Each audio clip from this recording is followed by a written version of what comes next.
हरे कृष्णा। स्वागत है आप सभी का हमारे आज के इस कृष्ण बुक के सप्तम दिवस के सत्र में। तो पिछले 6 दिनों में हम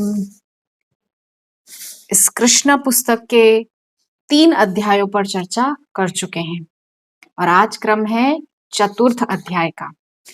तो चतुर्थ अध्याय का नाम है कंस द्वारा उत्पीड़न का प्रारंभ।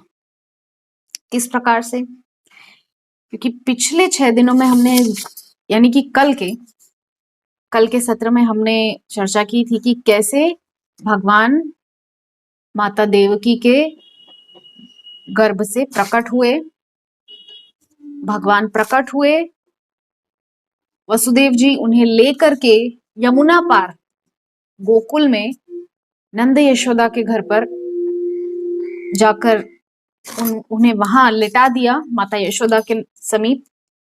और माता यशोदा ने जिस योग माया को जन्म दिया था, उस योग माया को नंद बाबा के घर से वसुदेव जी अपने साथ ले आए और आकर के उस योग माया को माता देवकी की गोद में लिटा दिया। इस प्रकार से हमने कल तक इस सब पर अच्छे से चर्चा की। तो आज हम देखते हैं कि आगे क्या लीलाएं हो रही हैं, क्या घटनाक्रम है। तो यहाँ लिखा है, अध्याय का नाम है कंस द्वारा उत्पीड़न का प्रारंभ। तो वसुदेव द्वारा सारी वस्तुएं छोड़कर सारी वस्तुएं कृष्ण को गोकुल लिए जाने से पहले की भांति समंजन कर लेने के पश्चात तथा सारे द्वार तथा किवाड़ बंद कर लेने पर पहरेदार जाग गए और उन्हें नवजात शिशु का क्रंदन सुनाई पड़ा। तो यहाँ कह रहे हैं कि वसुदेव जी जब कृष्ण को लेकर के गोकुल गए तो गोकुल ले जाने से पहले की भांति जो समंजन कर लेने के पश्चात तथा सारे द्वार तथा किवाड़ बंद कर लेने पर पहरेदार जाग गए। कल हमने चर्चा की थी कि जब मायापति सर्वेश्वर श्री कृष्ण वसुदेव जी के गोद में आए तो सारे बंधन स्वतः खुल गए, पहरेदार सो गए, सारे किवाड़ खुल गए, जंजीरें खुल गई, सब अनुकूल हो रहा था। किंतु जैसे ही माया को लेकर आए तो माया के आते ही पुनः सारे बंधन लग गए, पुनः जो है सारे किवाड़ लग गए, जंजीरें बंध गई और इसके अलावा सारे पहरेदार जो सो गए थे वो सब जाग गए और जाग करके उन्होंने सुना कि एक नवजात शिशु का क्रंदन सुनाई पड़ रहा है। तो इस प्रकार जब उन्होंने सुना तो तुरंत जाकर के कंस को समाचार दिया कि देवकी वसुदेव के यहाँ 8वीं संतान आ चुकी है। कंस के कानों में जैसे ही 8वीं संतान की बात सुनाई पड़ी, तुरंत अपनी खड्ग लेके, अपनी तलवार लेकर के दौड़ पड़ा है कारागार की तरफ। कंस को चिंता हो गई कि उसकी मृत्यु आ गई। निश्चिंत होके सो रहा था रात में कि चलो ठीक है, सो तो जाए एटलीस्ट अच्छे से। किंतु जैसे ही पता चला कि मेरी मृत्यु, मेरे काल ने जन्म ले लिया है, तुरंत दौड़ पड़ा है और उससे रोमांच होने लगा, एकदम रोमांचित हो गया वो डर के मारे कि अब क्या होगा। तो बिल्कुल देर किए बिना वो कारागार की तरफ दौड़ पड़ा, तलवार लेकर के हाथ में, गरजते हुए। मन में डर है किंतु बाहर दिखा रहा है कि मैं बहुत बलशाली कंस, इस प्रकार से दिखा रहा है। और जाकर के अपने भाई को जैसे ही आता देखा देवकी माता ने, देवकी वसुदेव दोनों ने जैसे ही कंस को आते देखा तो बहुत विनीत भाव से, विनम्रता से प्रार्थना करने लगी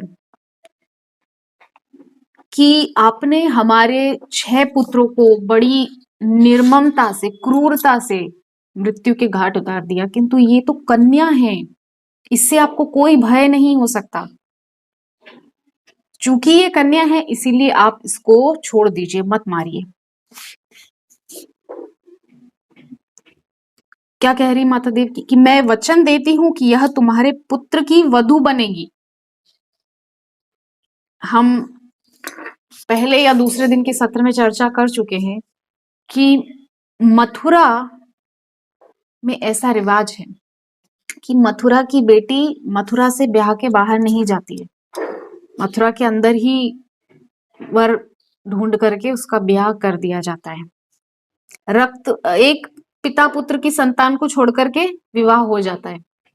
चूंकि कंस और देवकी तो अलग अलग पिताओं की संतान है, उग्रसेन के पुत्र कंस हैं और देवक की पुत्री देवकी है, इसीलिए माता देवकी वचन दे रही है कंस को कि मैं आपको वचन देती हूँ कि मेरी बेटी आपके बेटे की बहू बनेगी। इस प्रकार से माता देवकी किसी प्रकार से उस कन्या को बचाना चाह रही है, किंतु माता देवकी जानती नहीं है कि वो कोई साधारण कन्या नहीं है, वो भगवान की योग माया है, शक्ति है उनकी। तो बार बार माता कह रही है कि इसको मत मारिए। तुम्हारा वध किसी कन्या द्वारा होना तो नहीं कहा गया था, वो तो पुत्र कहा गया था कि देवकी का अष्टम जो पुत्र होगा वो तुम्हें मारेगा, अतः कृपा करके इसको छोड़ दो। मेरे भाई, तुमने मेरे कितने सारे सूर्य जैसे प्रतापी नवजात शिशुओं का वध किया है, यह तुम्हारा दोष नहीं है, तुम्हारे आसुरी मित्रों ने मेरे पुत्रों को मारने की सलाह दी है।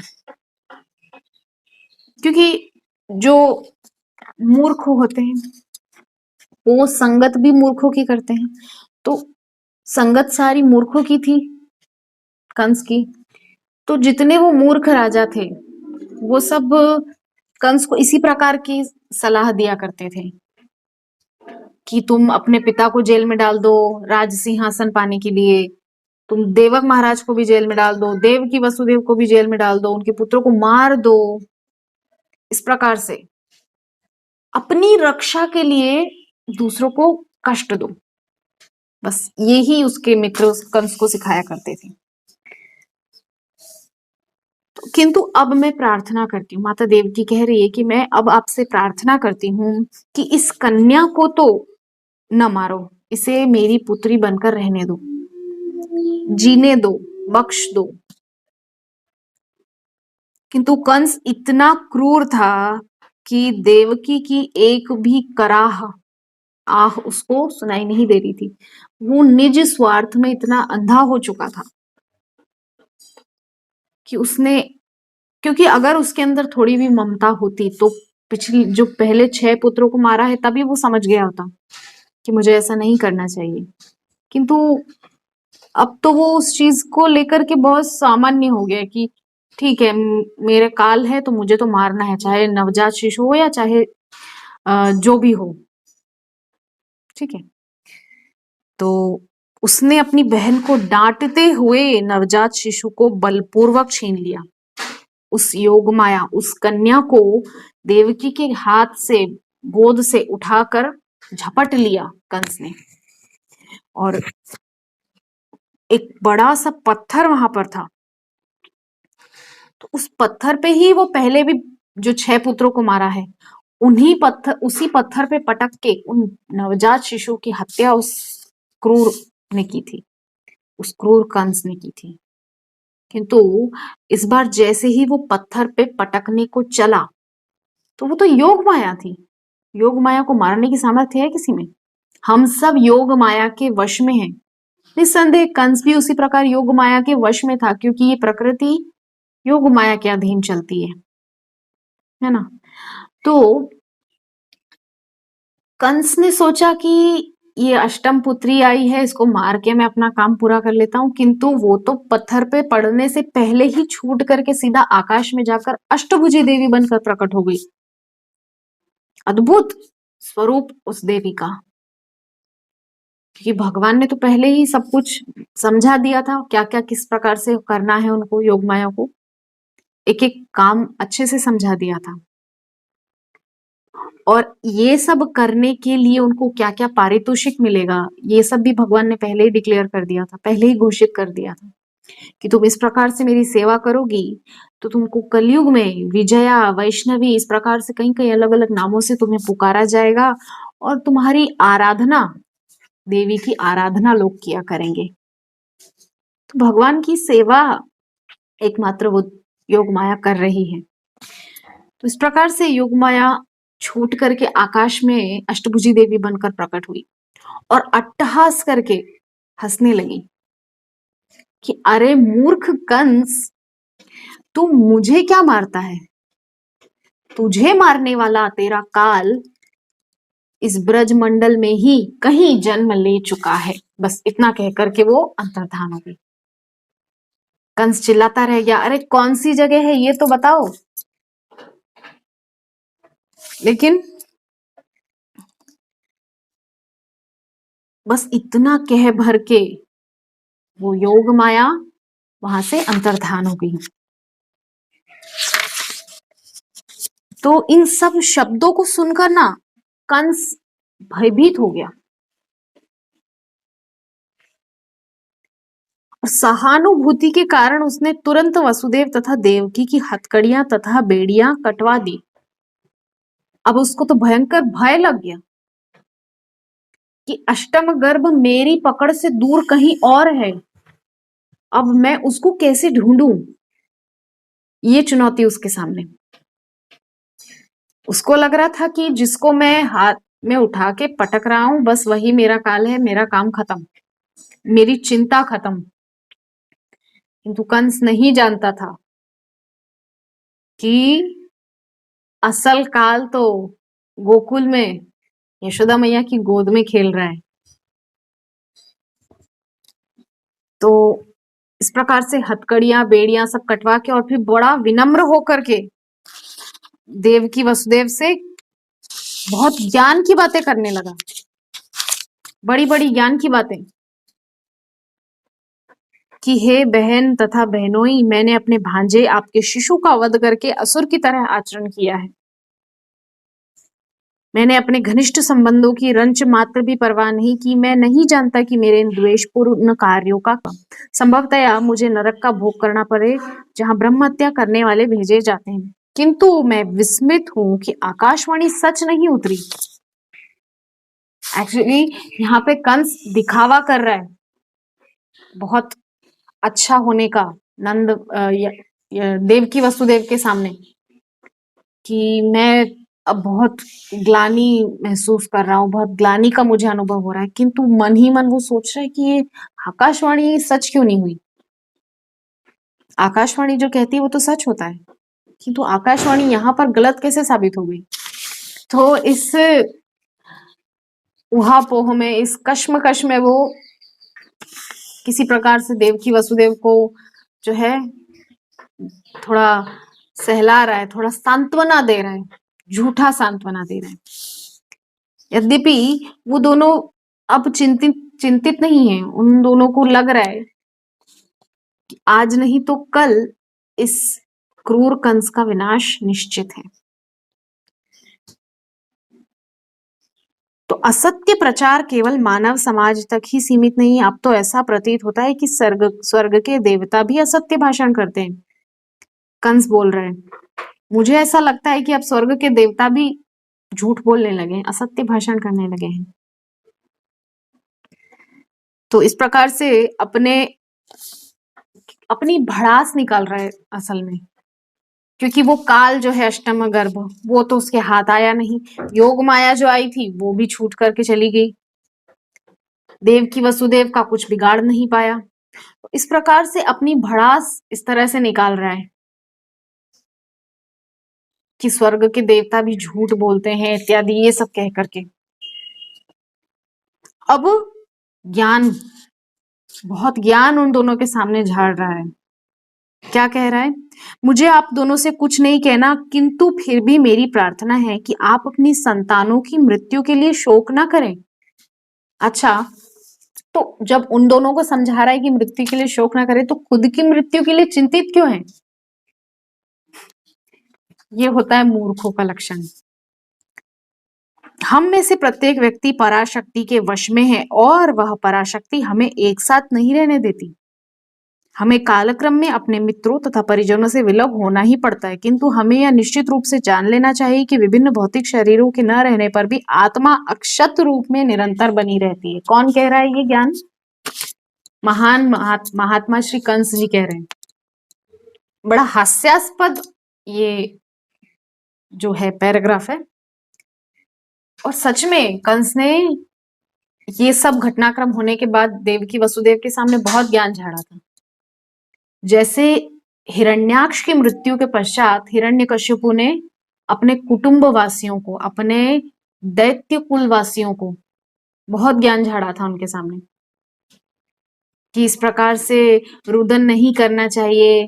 फिर एक राजा की कहानी सुना करके उन लोगों को सांत्वना देने की चेष्टा कर रहा था। तो असल में ये जो असुर होते हैं, दैत्य राक्षस दानव, ये निरे मूर्ख होते हैं। इसीलिए प्रभुपाद ने कहा है कि आजकल के जो ये तथाकथित भौतिकतावादी हैं, ये असुर हैं, क्योंकि ये मूर्ख हैं। साइंटिस्ट, प्रभुपाद साइंटिस्ट को भी उसी श्रेणी में रखते हैं। तो इस प्रकार से बहुत ज्ञान की वर्षा यहाँ पर कंस कर रहा है देवकी वसुदेव के सामने, कि उदाहरणार्थ मिट्टी के अनेक पात्र घट हैं, तो वे पहले बनाए जाते हैं और फिर तोड़ दिए जाते हैं। तो यहाँ पर सोचने वाली बात यह है कि कंस को इस अपने घट के टूटने की इतनी चिंता क्यों है? वही मूर्खों वाले लक्षण। तो इसी प्रकार विभिन्न परिस्थितियों में आत्मा के शरीर बनाए और बिगाड़े जाते रहते हैं, किंतु आत्मा शाश्वत रह जाती है। अतः शोक करने की कोई बात नहीं है। प्रत्येक व्यक्ति को समझना चाहिए कि यह भौतिक शरीर आत्मा से भिन्न है, और जब तक कोई इसे समझ नहीं लेता, तब तक उसे देहांतर प्रक्रिया स्वीकार करनी होती है। इतना महान वेदांती बनकर के ज्ञान दे रहा है देवकी वसुदेव को, उन देवकी वसुदेव को जिनके घर साक्षात भगवान जन्म लेकर आए हैं, प्रकट हुए हैं उनके गर्भ से। तो बहुत ही हास्यास्पद है। कृपया मुझे क्षमा कर दे, मैंने आपकी संतानों का जो वध किया है, आप उनकी मृत्यु से शोक संतप्त ना हो। जब कंस इस प्रकार अपनी बहन तथा बहनों से बात कर रहा था, तो उसकी आंखों से आंसुओं की धारा बहने लगी। वह उनके चरणों में गिर पड़ा।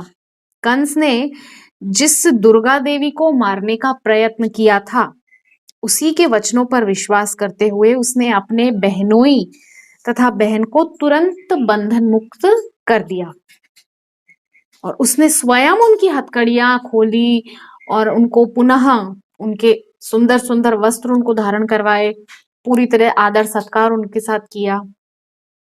हाँ, तो इस तरह से अब अपने किए पर पछतावा तो खैर उसको अभी तक नहीं, क्योंकि यदि पछतावा होता तो वो कृष्ण के लिए इतने असुर, इतने जो बार बार कष्ट कृष्ण के और ब्रजवासियों को कृष्ण के परिकर के लोगों को उसने देना चाहा, वो नहीं करता, क्योंकि अभी उसको पश्चाताप नहीं है, प्रायश्चित नहीं है, पछतावा नहीं है। अभी वो केवल दिखावा कर रहा है अपने जो उसने अब तक किया है, क्योंकि उसको लग रहा है कि अब देवकी वसुदेव सोचेंगे कि हमारे पुत्र से इनको खतरा था, लेकिन ना तो पुत्र हुआ ना मृत्यु हुई, अब ये हमको अभी भी बंदी बनाकर रखे हुए हैं। इसीलिए उसने बंदी बनाकर न रखते हुए उनको छोड़ दिया, ताकि जो जनता है, जनता भी विद्रोह कर सकती है, तो जनता के विद्रोह से डरते हुए कंस ने उनको छोड़ दिया। जब देवकी ने अपने भाई को इस तरह पश्चाताप करते देखा, तो वे शांत हो गई। ये होते हैं दयालु हृदय के लोग। किसी को भी तुरंत पश्चाताप करते देख करके उनका हृदय पिघल जाता है, और ऐसे ही शुद्ध हृदय के लोगों के घर में भगवान पुत्र बनकर आ सकते हैं। तो वसुदेव भी विगत घटनाओं को विस्मरण करते हुए अपने साले से हंस करके बोले कि हे भाग्यशाली साले, तुम भौतिक शरीर तथा आत्मा के विषय में जो कुछ कह रहे हो वह बिल्कुल ठीक है। प्रत्येक जीवात्मा जन्म से अज्ञानी है और वह अपने आप को भौतिक शरीर समझ बैठता है। यह जीवात्म बुद्धि अज्ञान जनित है और इसी अज्ञानता के आधार पर हम शत्रुता या मित्रता पैदा करते हैं। तो अब देवकी वसुदेव दोनों सब कुछ भूल गए। इतने कष्ट जो उनको कंस ने दिए सब कुछ उन्होंने भुला दिया। और वसुदेव ने कंस की उदारता का लाभ उठाकर उसे बताया कि उसके नास्तिक कार्यकलाप भी इसी देहात्म बुद्धि से जन्य है। अब थोड़ा वसुदेव जी भी समझाने का प्रयास कर रहे हैं, क्योंकि अब कंस समझ गया है कि अब बाजी मेरे हाथ से निकल गई है। लेकिन अभी फिर उसके कुछ कुटिल मित्र उसको भड़काएंगे, उसका मंत्री इत्यादि उसको भड़काएंगे। पुनः असुरों को भेज भेज कर कंस जो है ब्रजवासियों को कष्ट देने की चेष्टा करेगा। तो जब वसुदेव ने कंस से इस प्रकार ज्ञानप्रद बातें की तो वह अत्यधिक प्रसन्न हुआ और इससे अपने भांजों को मारने की अपराध भावना उसकी थोड़ी कम हो गई। किंतु दूसरे ही दिन कंस ने सारे मंत्रियों को बुलाकर उसे विगत रात्रि में जो कुछ घटा वह कह सुनाया। देखिए, अगर वो एकांत में रहता तो उसको पश्चाताप होता और वह अपने किए पर प्रायश्चित करता, अच्छा करने की चेष्टा करता, किंतु पुनः अपने उन दुष्ट कुटिल मित्रों से मिला, उन मंत्रियों से मिला और फिर उन्होंने उसके चित्त में वो कड़वाहट घोल दी। तो कड़वाहट घोलने वाले लोग, उनसे सदैव दूर रहना चाहिए। यहाँ इस प्रसंग के माध्यम से हमको ये शिक्षा मिल रही है, क्योंकि कड़वाहट घोलने वाले लोग आपको कभी सुधरने देंगे ही नहीं। वो निरंतर आपको बुराई के गर्त में लेते चले जाएंगे। तो अब सारा उसने घटनाक्रम सुना दिया। तो उसके जो मंत्री थे चाणूर, उन्होंने बहुत एक सुंदर, कंस की नजर में देखा जाए तो बहुत सुंदर एक मशविरा दे दिया, एक सलाह दी कि राजन आप एक काम कीजिए कि उस योग माया ने कहा है कि ब्रज में ही कहीं तुम्हारे काल ने जन्म लिया है, तो ब्रजमंडल तो हमारे ही अधीन में है, हमारे अधिकार में है। तो क्यों ना हम एक काम करें कि ब्रजमंडल में पिछले 10 दिनों में जो भी बालक जन्म लिए हों उन सभी बालकों का वध करवा देते हैं। कंस तो है ही मूर्ख, तुरंत हाँ कर दिया, बोले हाँ ठीक है। तब पूतना को बुलाया गया। तो पूतना को बुलाया तो वो तो तुरंत तैयार हो गई, क्योंकि उसका तो काम ही है। राक्षसी रुधिरासना, उसके लिए विशेषण दे रहे हैं सुखदेव जी महाराज वहां पर। राक्षसी रुधिरासना जिघान से आपी हरे स्तनम दत्वाप सदगतिम। बालकों का दूध पीती है, बालकों का रक्त पान करती है, बालकों को अपना दूध पिलाने के बहाने उनको विष देती है और फिर उन बालकों का रक्त पान करती है, छोटे नवजात बालकों का। इतनी क्रूर राक्षसी है पूतना। तो पहले हम चर्चा कर चुके हैं कि ये पूतना पूर्व जन्म में कौन थी। ये पूतना पूर्व जन्म में राजा बलि की पुत्री रत्नावली थी। तो ये रत्नावली के चित्त में जो दो अलग अलग जो बात उठी थी, भगवान को छोटा सुंदर बालक रूप में देख करके, वामन रूप में देख करके उसने खूब सुंदर मन में विचार किया कि इसको तो पुत्र बना के गोदी में लिटा के दूध पिलाना चाहिए। किंतु जब देखा कि वही बालक मेरे पिता का सब कुछ लूट लिया, तो ऐसे बालक को विष देकर मार देना चाहिए। तुरंत उसका विचार बदल गया। तो भगवान तो वांछा कल्पतरु हैं, जो आपके मन में इच्छा है वो तुरंत पूर्ण करेंगे। तो भगवान ने उसकी इच्छा को पूर्ण करते हुए और अपनी लीला को आगे बढ़ाने के लिए भगवान ने पूतना राक्षसी जो आई थी ब्रज में, सभी छोटे छोटे बच्चों को मार मार कर अंततः वो नंद यशोदा के नंद भवन पहुंची। नंद भवन में जाकर के माता यशोदा के सामने इतनी मीठी मीठी बातें करने लगी और कहने लगी कि मैं मथुरा के मिश्रा, जो मथुरा के पुजारी होते हैं, पंडे होते हैं, उनकी पत्नी हूँ।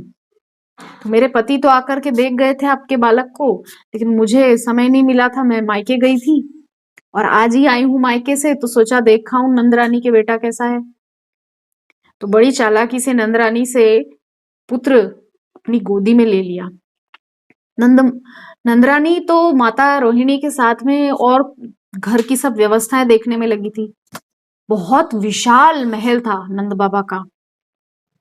उसमें जो चौक होते हैं, घर के बीच में एक बरामदा होता है, ऐसे 84 बरामदों का नंद बाबा का विशाल महल था, जिसको नंद भवन कहते थे। तो सुंदर नंद भवन में माता यशोदा की सेवा, माता यशोदा की सहायता करने के लिए 500 मेड सर्वेंट्स थी, 500 दासियां थी। उस इतने बड़े विशाल महल की रखरखाव, देखभाल, साफ सफाई करने के लिए। और कई कई गोपियां नित्य दही, माखन इत्यादि ये सब कार्य करने के लिए उनके घर में सेवा करने के लिए आती थी। तो नंदरानी को बहुत काम होता था उन सबको उनके कार्यों के विषय में समझाना, क्या करना है क्या नहीं, ये सारे निर्देश देना। तो माता नंदरानी तो अपने कार्य में व्यस्त हो गई। माता ने सोचा कि ठीक है, एक ब्राह्मणी आई है, ब्राह्मणी क्या कर लेगी पुत्र का मेरे, तो दे दिया, निसंकोच भाव से, सहज भाव से दे दिया। माता का तो हृदय बहुत निष्कपट है। तो ऐसी माता यशोदा निष्कपट है, तभी तो ना भगवान उनके घर पुत्र बनकर आए हैं और उनको 11 वर्ष तक अद्भुत बाल लीलाओं का सुख देंगे। तो जब दे दिया गोद में, तो पूतना बड़ी चालाकी से बालक को लेकर के एकांत स्थान में जाकर बैठ गई और एकांत स्थान में जाकर के अपना स्तन बालक के मुख में देने की चेष्टा करने लगी, किंतु कृष्ण ने अपने नेत्र बंद कर लिए। अपने नेत्र बंद क्यों कर लिए, इस पर कई अलग अलग संतों ने, अलग अलग विद्वानों ने, आचार्यों ने अपने अपने मंतव्य दिए हैं, अपने अपने मत दिए हैं। कई संत आचार्य कहते हैं कि कृष्ण के जो 2 नेत्र हैं वो है सूर्य और चंद्रमा। तो सूर्य और चंद्रमा ने सोचा कि ये हमारे स्वामी जगन निवास श्री कृष्ण को क्षति पहुंचाने के इरादे से आई है, इसका जो इरादा है वो बहुत नीच है, तो ऐसी दुष्टा का हम मुख भी नहीं देखना चाहते, इसीलिए सूर्य और चंद्रमा ने अपने आप को बंद कर लिया। या तो कई संतों का ये भी मत है कि भगवान नेत्र बंद करके पूतना के पूर्व जन्मों के सारे हिसाब किताब टटोल रहे थे कि आखिर इसने ऐसा कौन सा जो कार्य किया था कि मुझे अपनी गोद में लेने का इसको सौभाग्य मिला, मुझे अपनी गोद में लेने का इसको सौभाग्य मिला। सब कुछ भगवान देख रहे हैं और भगवान आंखें बंद करके देख रहे हैं कि कौन सी गति मैं इसको दूं, क्योंकि ये तो माता की तरह काम कर रही है ना, क्योंकि अपना स्तनपान करा रही है, मुझे दुग्ध पान करा रही है माँ की तरह। तो यद्यपि उसका इरादा बहुत नीच है, बहुत घृणित कृत्य करने आई है, किंतु भगवान की करुणा, दयालुता देखिए कि भगवान उसकी उस घृणित कृत्य को भी माता की गति देने को तैयार है। कंबा दयालुम शरणम ब्रजेम, अहो बकीयम स्तनकालकूटम जिघांसयाप पाए यदप्य साध्वी लेभे गतिम धातृचिताम ततोन्यम कंबा दयालुम शरणम ब्रजेम। कौन इनके जैसा दयालु होगा जो मारने के इरादे से आने वाली को भी माता की गति दे दी। यशोदा और देवकी को बाद में मिलेगी, लेकिन पूतना को अभी पहले ही मिल गई माता की गति। ऐसे करुणाशील करुणा निधान श्री कृष्ण को छोड़कर क्यों कोई अन्य द्वार पर जाएगा।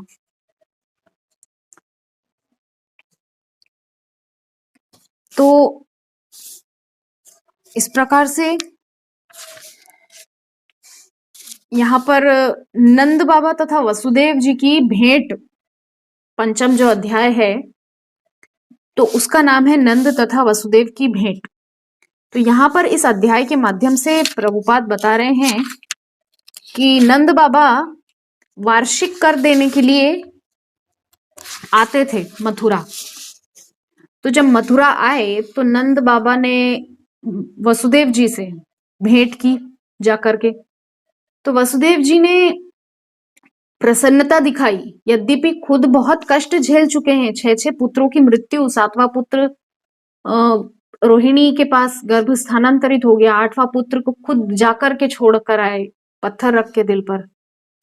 इस प्रकार अपने 8 पुत्रों को खोने के बावजूद वहां पर वसुदेव जी नंद बाबा के यहाँ पुत्र हुआ इसकी प्रसन्नता उनके सामने दिखा रहे हैं। ये होता है सच्चा प्रेम भाव, कि अपना दुख भूलकर नंद बाबा की प्रसन्नता में प्रसन्न हो रहे हैं। और इधर नंद बाबा अपनी प्रसन्नता को भूलकर वसुदेव जी के दुख में सांत्वना उनको दे रहे हैं कि मैं जानता हूं आपको कंस ने बहुत कष्ट दिए हैं, किंतु आप धैर्य रखिए, भगवान सब कुछ मंगलमय करेंगे। इस प्रकार से दोनों के बीच में वार्तालाप हो रहा था। तो वसुदेव जी ने एक आशंका जताई कि मुझे एक आशंका लग रही है कि कुछ भी उत्पात हो सकता है गोकुल में, व्रज में। तो मेरा ये मत है कि आप पुनः लौट जाइए। तो इस प्रकार से वसुदेव जी ने नंद बाबा को ये सलाह दी कि आप पुनः लौट जाइए, क्योंकि मुझे थोड़ा आशंका है, कंस जो है कुछ उत्पात फैला सकता है। तो इस प्रकार से मैत्रीपूर्ण वार्ता के बाद वसुदेव अपने घर चले आए और कर चुकाने के बाद नंद महाराज तथा उनके साथ मथुरा आया ग्वाल वृंद, मतलब ग्वालों की टोली, वो सब पुनः लौट आए गोकुल में। और 6वां अध्याय जो है वह है पूतना वध। तो हम चर्चा कर ही चुके हैं कि पूतना किस प्रकार से बड़ी चालाकी से नंदरानी से बालक को लेकर के एक एकांत स्थान में जाकर बैठ गई। तो पूतना जो है किसी की भी अनुमति नहीं ली उसने, और नंद बाबा के महल में घुस गई, प्रवेश कर गई। सुंदर वस्त्रों से आभूषित होकर वह परम सुंदरी के रूप में माता यशोदा के सामने आई। सुखदेव जी ने पूतना के सौंदर्य के विषय में बहुत व्याख्या की है उधर श्रीमद् भागवतम के 10वें स्कंद में 6वें अध्याय में, बहुत विस्तार से। साक्षात लक्ष्मी के जैसी दिखाई पड़ रही है एक बार को। तो किसी ब्रजवासियों को देख करके तो ऐसा ही लगा कि कहीं कृष्ण जो साक्षात नारायण हमारे ब्रज में आए हैं, उनको मिलने के लिए उनकी भार्या लक्ष्मी ही तो कहीं नहीं आ गई यहाँ पर। ये तक सोच लिया ब्रजवासियों ने, इतना अद्भुत रूप बनाकर आई है, यद्यपि राक्षसी है, अपना असल रूप छुपा करके सुंदरी का रूप बनाकर आई है। तो पूतना की समझ अत्यंत महत्वपूर्ण है। भगवान श्री कृष्ण प्रत्येक वाणी के हृदय में स्थित हैं। भगवत गीता में कहा गया है कि वे मनुष्य को आवश्यक बुद्धि प्रदान करने वाले तथा विस्मृति उत्पन्न करने वाले हैं। पूतना को तुरंत पता चल गया कि जिस बालक को वह नंद के घर में देख रही है वह साक्षात श्री भगवान है। वे वहां नन्हे बालक के रूप में लेटे थे, किंतु इसका अर्थ यही नहीं था कि वे कम शक्तिशाली थे। तो यहाँ हम समझे कि भगवान सब रूपों में समान शक्तिशाली है। वे छोटा बालक बन करके पलंग पर लेटे हुए हैं, इसका मतलब ये नहीं कि वे कमजोर बालक हैं जो अपनी रक्षा तक नहीं कर सकता, दूसरों की रक्षा करना तो दूर की बात। किंतु कृष्ण अपनी रक्षा और साथ में समस्त ब्रजवासियों की रक्षा उस छोटी सी अवस्था में बिस्तर पर लेटे हुए हैं उस अवस्था में कर रहे हैं। ये है कृष्ण की अचिंत्य शक्तियां जिनका हम पार नहीं पा सकते। तो कृष्ण ने अपने बाल स्वभाव को दिखाया और अपनी आंखें बंद, छोटा बालक है, बालक भूत, माँ डराती है ना, भूत आ जाएगा इधर से, तो बालक कैसे आंखें बंद कर लेता है डर के, उसी प्रकार से अपने छोटे बाल स्वरूप का दर्शन कराते हुए भगवान ने वहां नेत्र बंद कर लिए थे। और नेत्र बंद करके जो है दिखाना चाह रहे हैं कि मैं देखना नहीं चाहता इसको, इस राक्षसी को।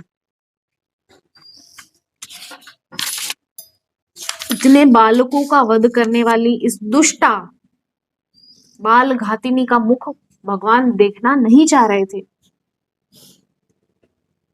तो कृष्ण का जो अवतार है वो असुरों का वध करने और भक्तों की रक्षा करने के लिए हुआ है। इस प्रकार से भगवान जो है सर्वदा अपने प्रिय परिकर के लिए सदैव चिंतित रहते हैं, सदैव उनके लिए आतुर रहते हैं, उनकी रक्षार्थ। तो वैदिक मान्यताएं ये हैं कि 7 प्रकार की माताएं होती हैं।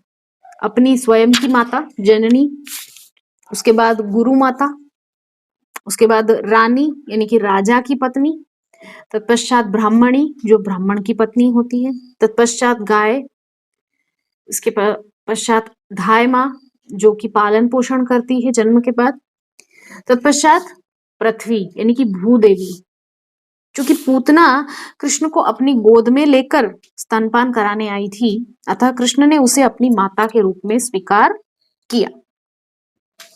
यह एक अन्य कारण समझा जाता है कि कृष्ण ने अपनी आंखें बंद कर ली। तब हुआ क्या कि जैसे ही उसने अपना स्तन कृष्ण के मुख में दिया तो कृष्ण ने सबसे पहले जो कालकूट विष था उसको पान किया। तत्पश्चात स्तनों में से दुग्धपान करने लगे। दुग्धपान करने के बाद प्राणे समम रोष समन्वितो पिबत, उसके प्राणों का पान करने लगे। उसकी जो प्राण वायु थी उसके अंदर, वो प्राण वायु भगवान खींचने लगे। उसको श्वास लेने में कष्ट होने लगा, घबराने लगी, चिल्लाने लगी, रोने लगी, चित्कार करने लगी और तुरंत बालक को उठा के अपनी गोद से नीचे पटक दिया और आ गई अपने असली स्वरूप में, राक्षसी के रूप में। राक्षसी रुधिरासना, भयंकर राक्षसी बन गई जो रुधिर पान करने वाली, रक्तपान करने वाली राक्षसी। जब रोदन करते पूतना मर गई तो चारों ओर पृथ्वी तथा आकाश में उच्च तथा निम्न लोकों में तथा सभी दिशाओं में भयानक कंपन हुआ। पूतना का शरीर जब गिरा है तो 6 कोस में गिरा है, मतलब 6 कोस की लंबाई में 18 किलोमीटर इतना एरिया उसका जो वो शरीर गिरा उतना एरिया कवर करते हुए, इतना भयंकर उसका शरीर था।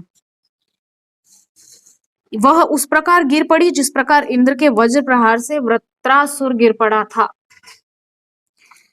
इस प्रकार से उसके गिरने से कई वृक्ष चूर चूर हो गए, पर्वत चकनाचूर हो गए, सब जो वहां पर वृक्षावली इत्यादि सब कुछ चूर चूर हो गए। उसकी आंखों के गड्ढे अंधकूपों के तुल्य, दोनों जांघें नदी के दोनों किनारों के सदृश, उसके दोनों हाथ दृढ़ निर्मित सेतुओं के समान तथा उसका उदर सूखे सरोवर की तरह लग रहा था। इसे देखकर सारे ग्वाल तथा गोपियां आश्चर्य से भर गई। तो आज पूतना वध तक हमने चर्चा की। अब पूतना वध के बाद किस प्रकार से ग्वाल बाल कृष्ण को पूतना के पास से उठाकर ले जाएंगे और किस प्रकार से जो है सभी ग्वाल बाल प्रेम से कृष्ण को उस राक्षसी के हाथ से पास से उठा करके और फिर उसको स्नान करवाएंगे, किस प्रकार से मंत्र वाचन करके और कृष्ण की शुद्धि करेंगे, शुद्धि का वहां पे विधान करेंगे। ये सब आगे किस प्रकार से होगा इस पर हम कल के सत्र में चर्चा करेंगे। तब तक के लिए हरे कृष्ण।